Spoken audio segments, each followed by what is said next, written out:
there, welcome back. Today I'm going to talk about Master and Commander Far Side of the World.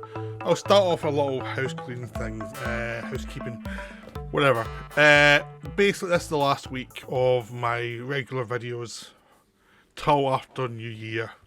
There might be still, there probably will be some, but it won't be the regular Monday, Tuesday, Wednesday thing, or Tuesday, Wednesday, Thursday thing. Because it's like, into Christmas period, you're not going to be making videos as much. People won't be watching them as much. Not that I can watch particularly brilliantly now, either. But it's the thing is that even I know that there's content creators that I like watching that as soon as you hit December, you're much less likely to watch. You probably watch them in January or something. I just know this is not a great time to put videos up in December, so I'm not going to flood the YouTube with tons of videos this time of year. I'll just watch a bunch of stuff and I'll cover them next year, probably if they're any good. But even then, in Christmas period, you end up watching trash more than anything else. So yeah, this is the last full week. I will do a best of year thing later on in the month, and there are a couple of videos I'm still planning on looking into, but again, depends on how motivated I am, and how good the films are when I get to see the ones I've got an interest in covering. So there's that. I don't think there's going to be a Ronan Nazarene podcast until early next year now, to be honest. I'm just assuming we had one planned. Real life's happened, so I think it's going to be beginning next year before we get to that. But I can't confirm or deny anything like that. But from my point of view, that's probably what's going to happen. Those two. So just life happens. So expect that. So that's the last full week. So I'll now get into Master and Commander, the Far Side of the World, which is a Peter Weir film. Peter Weir is a very good director whose films can be a bit hit and miss, to be honest. He's done some really great films like Hanging Rock, Witness is terrific, Fearless, Truman Show, this one. There's lots of really good ones. There's other ones that I think are well made that maybe I'm less enthusiastic about. Like I think Gallipoli's really well made, and You and Living Dangerously is really well made films. But I'm not as keen on them. So he is kind of hit and miss. There's some films he's made that I think are top tier, and there's films he's made that I think are a little bit less, and there's one or two that, like Green Card or Dead Post Society, that I'm not really into at all. It's like he had a period when he started doing American films in the mid-80s. He started off well with Witness. He did Interest in Mosquito Coast. Then he's I think he went into a period where he did a couple of films I wasn't so keen on. I mean, especially Dead Post Society, which I don't get that film at all. It's well received by lots of people, but not by me. So, but Master and Commander is a very good film. But although it was a film when I first saw it, I wasn't so keen on it, because it is a film that understands the conventions of the story. And I was hoping when I first saw it was going to be because it's a historical epic, but it was taking a realistic view of what was going on during the Napoleonic Wars at sea. I was expecting something much more transgressive and twisted and weird, and what I got was a pretty much a very simple film, but it's all about the details, so it wasn't the film I expected. So I had a kind of negative reaction to it the first time round. Then when I saw it again, I much preferred that it was like, okay, I misunderstood what this film was going to be, because the press in this film said how different it was going to be, and my idea of different was different from most people's idea of different. And every time I see it, I like it a lot more. It's one of those films it's really come into its own the more I rewatch it. And it's one of those films it's better to see it on the bigger screen. It really helps to see it as big a screen as possible. So this time I got to see it on the projector. So I got to see some of the scope of the film, some of the depth of the film. I mean, it's a film that needs a 4K transfer. It really needs a 4K transfer. There's a 1080p Blu-ray that's okay, but even it came fairly early in the 1080p kind of transfers, so it feels much more like it came from the same transfer as the DVD, but this was just a much better version of it. So it feels like it's a film you feel like, yes, this one really needs to be remastered properly and given the full, treatment. Because the Blu-ray's okay, it's not amazing. It's a film with lots of depth of imagery, and the Blu-ray just feels like it's okay. It just feels a bit faded. It feels like it just needs some more work done on it. Like, it needs a proper remastering. And because it's a Fox film and Disney's bought Fox, who knows if that'll ever happen. But we should be happy the film exists. It is still in a reasonable form. It just could be better. So the film is based on 20 books all about these two characters, which is Jack Hobby, who's a commander of the ship, and then there's his ship surgeon, who's a more intellectual, smart person. So it's a combination of two characters who are very different from each other, and it's their adventures on this ship throughout the Napoleonic Wars. Which everyone, when they think of Napoleonic Wars, a lot of the time they just think of, Trafalgar, and then you have to remind them that Waterloo wasn't actually on even though it sounds like it should be a sea battle, it was actually a land battle. And the actual Napoleonic Wars is kind of like, it's a massive 15-year epic.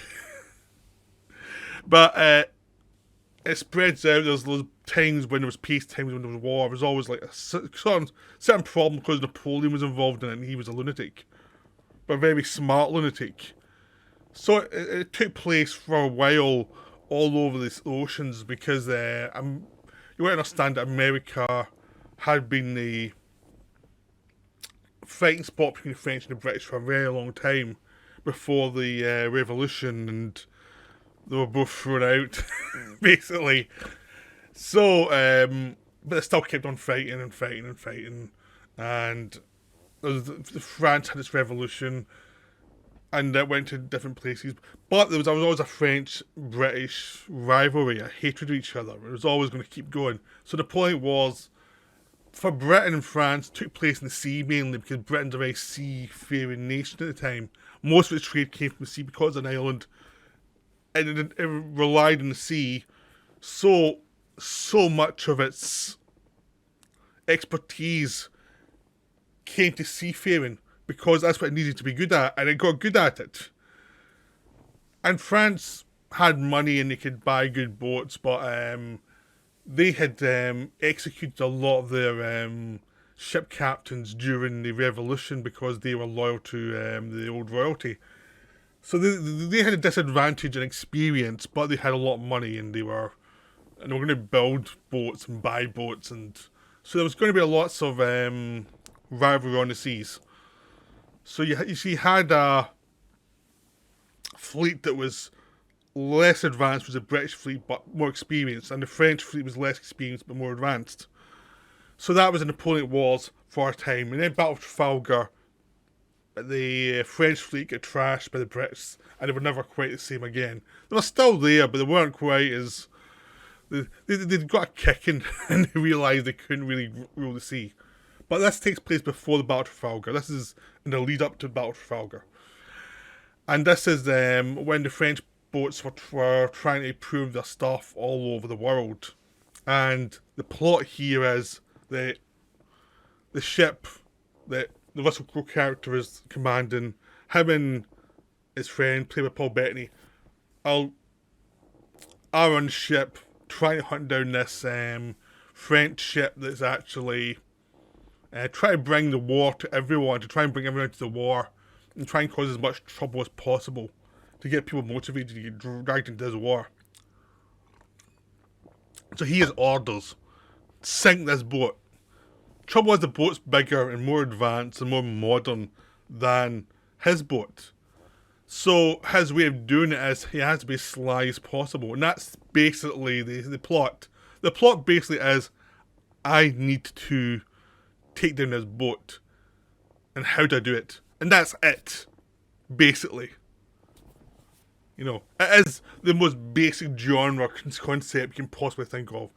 It's as simple as Rio Bravo. Rio Bravo was they have to wait for these guys to come to rescue their pal, and it's the people talking while they're waiting for the battle to take place. In this one, there are a few minor battles as they try and work each other out, but mainly it is a case of how do I get this guy? How do I beat this guy? And it's talking to people and trying to work it out and make mistakes, but it's all about how to beat this guy. So it's a very simple concept, and it is about them talking on the boat and trying to figure it out. And while they're talking, you're getting to see the whole idea of who this captain is, what does he accept in the boat, what does he not accept in the boat, what's life like for people on the boat, what are the conventions they follow, what are their superstitions. Because this boat is like, it's very small compared to what you'd expect. In older movies, boats tend to be much bigger and more spacious than you'd expect, rather than a grubby thing filled by lots of people who are basically having to take on lots of supplies all the time. There's lots of people to feed. There's animals in the boat that need to be brought in to get killed to feed them. It smells. Everyone's stacked into like small spaces. They're all in hammocks so they can actually all coexist in spaces. The hammocks get put up, put down all the time. And the hammocks are in the place where the cannons are as well. So there's no comfort. There's a chain of command. So you've got the commissioned officers and non-commissioned grunts, basically, who are all young, because you needed to be young to actually be able to physically do a lot of the stuff you needed was required. At a certain point, your body would give out, and you'd have to replace by younger people. You know, it was like one of those things. It was like it was pretty much like the army. There was a production line. The younger people come in. The best ones get promoted up. Most of the rest just get released into this population again eventually. It basically is like a modern army. And the conditions are terrible, but it's a job.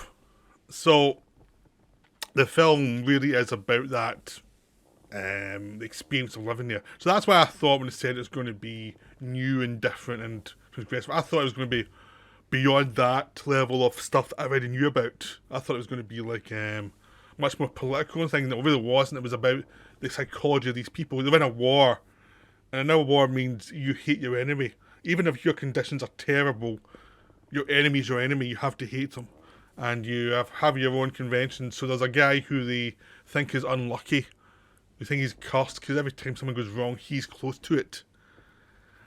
So he gets the brunt of the hatred of the men. You've got men who think they're better than they are. You've got smart arses in the crew. You've got older people who are voices of reason, sort of, but also could be a bit crazy. And you've just got the dynamic between the Russell Crowe character and the Paul Bettany character. One of whom is a guy who grew up on this life. He was created for this life, basically. He was ready for this life. This is his way of surviving. He was an officer. He went up the ranks, become captain, and he's a product of his time. He's a product of how he was created to do this job. He knows everything about the job. He understands the job, and he's a loyal patriot to the cause who will die for the cause. He's totally keyed into what the idea is of this war. They didn't need to win this war because Napoleon wants to invade Britain, and they have to take down Napoleon's navy and have to take down the best versions of Napoleon's ships so that they can't actually dominate the sea. And they find out this ship is a super ship compared to their own, with much lower, more protected bottom. So they have to try and be clever on how they figure it out. And they're playing cat and mouse with this ship.